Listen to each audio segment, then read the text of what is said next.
رو گفت کردم جعفر ازت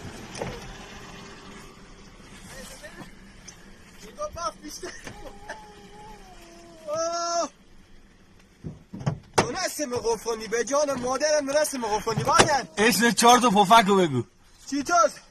مزمز لینا یکی دیر یاد به یخ بازم پپسی علی مینو من بلایی به سر بیارم بی مینو جعفر بزرگترین گناهی که در زندگی کردی چی بیه؟ بیارم من علی یخ بگو دوست دارم علی یخ بازم بگو دوست دارم چی؟ بگو دوست دارم دوست دارم یه ابی بخون نازی نسکن که ناست یه سر به نازه بازه کن اسم 2 تا شکلات نام ببر علی بیچاروی به جان خودم بیچاروی شکلات